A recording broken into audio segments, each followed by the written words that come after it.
नमस्कार, news time में स्वागत है आप सभी का और आपके साथ मैं हूं हिमांशी नेगी। सबसे पहले नजर हेडलाइंस पर। बंगाल में लागू नहीं होगा वक्फ कानून, ममता बोली गोली मार दो, पर धर्म के नाम पर बंटवारा मंजूर नहीं, बीजेपी ने कहा फर्जी हिंदू। गुजरात में कांग्रेस का 84वां अधिवेशन, खड़गे ने सरकार पर लगाए गंभीर आरोप, कहा भाजपा ने ईवीएम में गड़बड़ी की। बैंकों से मिलने वाला कर्ज हो सकता है सस्ता, आरबीआई ने दूसरी बार रेपो रेट घटाकर 6% किया, लोन सस्ते होने से ईएमआई कम हो। भारत लाया जा रहा मुंबई हमले का दोषी तहव्वुर, अमेरिका से स्पेशल फ्लाइट रवाना, देर रात होगी लैंडिंग। गुरमीत राम रहीम एक बार फिर आया जेल से बाहर, हरियाणा सरकार ने दी 21 दिन की पैरोल। वक्फ संशोधन कानून देश भर में लागू कर दिया गया है, गृह मंत्रालय ने इसकी जानकारी दी है। संसद से पारित होने और राष्ट्रपति की मंजूरी के बाद केंद्र सरकार ने नए वक्फ कानून को लागू कर दिया है। मंगलवार यानी 8 अप्रैल को केंद्रीय गृह मंत्रालय ने इस संबंध में गजट नोटिफिकेशन जारी कर दिया। हालांकि नए वक्फ कानून के खिलाफ सुप्रीम कोर्ट में कई याचिकाएं दाखिल की गई हैं। वहीं केंद्र सरकार ने भी इस अधिनियम को चुनौती देने वाली याचिकाओं पर सुनवाई से पहले सुप्रीम कोर्ट में कैविएट दाखिल किया है। इसमें कोर्ट से अनुरोध किया गया है कि कोई भी आदेश पारित करने से पहले केंद्र सरकार को भी सुना जाना चाहिए। भारत सरकार ने कानूनी दस्तावेजों में से एक भारत का राजपत्र है। इसमें सरकार के सभी आदेश और सूचनाएं प्रकाशित की जाती हैं। वक्फ कानून का लगातार कई मुस्लिम संगठन विरोध कर रहे हैं। मुस्लिम पक्ष के साथ कई विपक्षी पार्टियों ने इस कानून के खिलाफ सुप्रीम कोर्ट में कई याचिकाएं भी दायर की हैं। वहीं कई राज्यों के लोग सड़कों पर भी उतर आए हैं। वक्फ कानून पर पश्चिम बंगाल में बवाल भी हुआ है। आगजनी, पत्थरबाजी और हिंसा ने शांतिपूर्ण प्रदर्शन को हिंसक प्रदर्शन में बदल दिया। पश्चिम बंगाल के मुस्लिम बहुल मुर्शिदाबाद जिले में वक्फ संशोधन अधिनियम के विरोध में प्रदर्शन हुआ। इस दौरान पुलिस पर पत्थरराव और उनके वाहनों में आगजनी भी की गई। कई जगहों पर खूब आगजनी हुई। नौबत ये आ गई कि अब इंटरनेट सस्पेंड कर दिया गया है। इलाके में धारा 144 यानी नए कानून की धारा 163 लागू कर दी गई है। डेरा सच्चा सौदा प्रमुख गुरमीत राम रहीम को एक बार फिर से 21 दिन की पैरोल मिल गई है।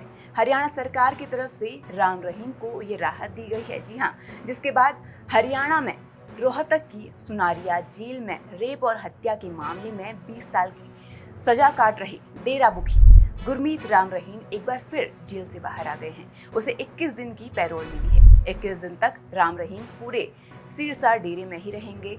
राम रहीम को कड़ी सुरक्षा के बीच जेल सिरसा पहुंचाया गया। यहां से राम रहीम ने एक वीडियो भी जारी कर कहा कि फिर से श्रद्धालुओं की सेवा में हाजिर हूं। 2008 मुंबई आतंकी हमलों का दोषी तहव्वुर राणा आज भारत लाया जाएगा। रिपोर्ट्स के मुताबिक जांच एजेंसी एनआईए और खुफिया एजेंसी रॉ की एक ज्वाइंट टीम तहव्वुर के प्रत्यर्पण के लिए अमेरिका में मौजूद है। प्रत्यर्पण की सभी कागजी कार्रवाई पूरी की जा चुकी है। बता दें, राणा के प्रत्यर्पण पर रोक लगाने की याचिका अमेरिकी सुप्रीम कोर्ट ने खारिज कर दी। तहव्वुर ने भारत आने से पहले और भारत आने से बचने के लिए याचिका दायर की थी। उसने अपनी याचिका में खुद को पार्किंसन बीमारी से पीड़ित बताते हुए कहा था कि अगर भारत डिपोर्ट किया गया तो उसे प्रताड़ित किया जा सकता है। बता दें, तहव्वुर राणा को 2009 में एफबीआई ने गिरफ्तार किया था। राणा को अमेरिका में लश्कर ए तैयबा का समर्थन करने के लिए दोषी ठहराया गया था। फिलहाल वो लॉस एंजलिस के एक हिरासत केंद्र में बंद है। एक्टर सैफ अली खान पर इस साल एक बड़ा जानलेवा हमला हुआ था। अब उस केस में मुंबई पुलिस ने दायर की चार्जशीट में कई बड़े खुलासे किए हैं। चार्जशीट में मुख्य आरोपी शरीफुल इस्लाम के खिलाफ कई अहम सबूत पेश किए गए हैं। सैफ के शरीर में चाकू का जो टुकड़ा मिला था वो आरोपी के पास मिले टुकड़े से मैच हो गया है। जी हाँ, फिंगरप्रिंट को लेकर भी पुलिस ने खुलासा किया है कि चाकू पर आरोपी के बाएं हाथ की उंगली के निशान मिले हैं। इसी के साथ आपको बता दें, आधार पर काफी पहले ही शरीफुल इस्लाम की गिरफ्तारी भी हुई थी। राष्ट्र में सभी पार्टियों को कितना पैसा मिला, इसको लेकर एक रिपोर्ट सामने आई है। जी हाँ, इस रिपोर्ट के अनुसार बीजेपी सबसे ज्यादा चंदा पाने वाली राष्ट्रीय पार्टी है। वित्तीय वर्ष 2023-24 में राष्ट्रीय दलों को मिले कुल चंदे में 88% केवल भाजपा को मिला है। भाजपा को लगभग 2200 करोड़ रुपए का चंदा मिला, जबकि दूसरे स्थान पर कांग्रेस को कुल 281 करोड़ का चंदा मिला है। रिपोर्ट के अनुसार राष्ट्रीय दलों को वित्तीय वर्ष 2023-24 में कुल 2,554.28 करोड़ रुपए का चंदा मिला, जो कि पिछले वित्त वर्ष के मुकाबले 199% ज्यादा है। अमेरिकी राष्ट्रपति डोनाल्ड ट्रंप के नए टैरिफ ऐलान के बाद घरेलू शेयर बाजार एक बार फिर लाल निशान पर खुला। चीन पर 104% टैरिफ लगाने से जुड़े ताजा अमेरिकी ऐलान के बाद तेज हुई व्यापार जंग की आशंकाओं के बीच सेंसेक्स और निफ्टी गिरावट के साथ खुले। शुरुआती कारोबार में सेंसेक्स 554.02 अंक गिरकर 73,673.06 अंक आ गया। ऐसे ही निफ्टी 168.85 अंक गिरकर 22,357 अंक पर पहुंच गया। अमेरिकी राष्ट्रपति डोनाल्ड ट्रंप की ओर से टैरिफ के ऐलान के बाद दुनिया भर के बाजार में सोमवार को बड़ी गिरावट देखी गई। इसके अगले दिन दुनिया भर के बाजार खुद को संभालते हुए नजर आए और आज एक बार फिर शेयर बाजार धड़ाम हो गया। चर्चित मेरठ हत्याकांड की मुख्य आरोपी और सौरभ की पत्नी मुस्कान रस्तोगी मां बनने वाली है, जिसके बाद लोग ये सोच रहे हैं कि आखिर मुस्कान के पेट में पल रहा बच्चा किसका है। दूसरी ओर मुस्कान की प्रेगनेंसी का पता चलने के बाद से मृतक सौरभ के परिजन हैरान हैं। मामले में सौरभ के भाई बबलू ने बयान दिया। उन्होंने कहा, अगर बच्चा उसके भाई सौरभ का निकला तो वे उसे जरूर अपनाएंगे, लेकिन इससे पहले बच्चे का डीएनए टेस्ट कराया जाएगा ताकि सच्चाई सबके सामने आए कि बच्चा किसका है, सौरभ का या साहिल का। बता दें, मृत सौरभ और जेल में बंद मुस्कान की 6 साल की बेटी भी है, जिसकी कस्टडी की मांग दोनों के ही परिवार कर रहे हैं। जहां एक तरफ सौरभ के परिवार बच्ची को सौंपने की मांग कर रहे हैं, वहीं मुस्कान के परिजन बच्ची को किसी भी कीमत पर सौरभ के परिजनों को देने से इनकार कर रहे हैं। भारतीय रिजर्व बैंक यानी आरबीआई ने रेपो रेट कटौती का ऐलान कर दिया है। आरबीआई की मौद्रिक नीति समिति ने रेपो रेट में तत्काल प्रभाव से 0.25% की कटौती का फैसला लिया है। आरबीआई ने लगातार दूसरी बार प्रमुख ब्याज दरों में 25 आधार अंकों की कटौती का ऐलान किया है।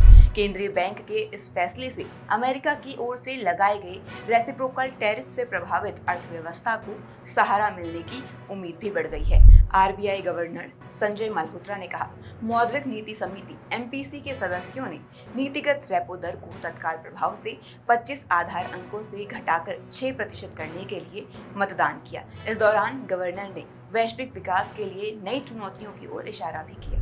हरियाणा के हिसार में पुलिसकर्मी के भाई ने अपनी प्रेमिका के सामने हाथ की नस काट ली।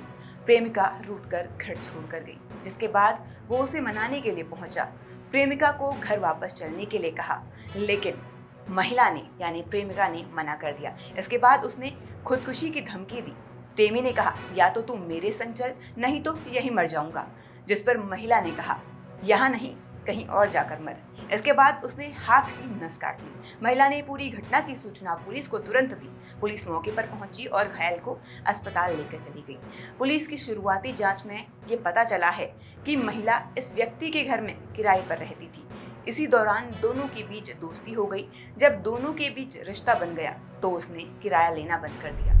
सड़कों पर चोरी की खबरें तो कई सुनी होंगी, देखी होंगी, लेकिन एक नामी शोरूम में स्टाफ के सामने शोरूम में कपड़े गायब करते हुए किसी को देखा है?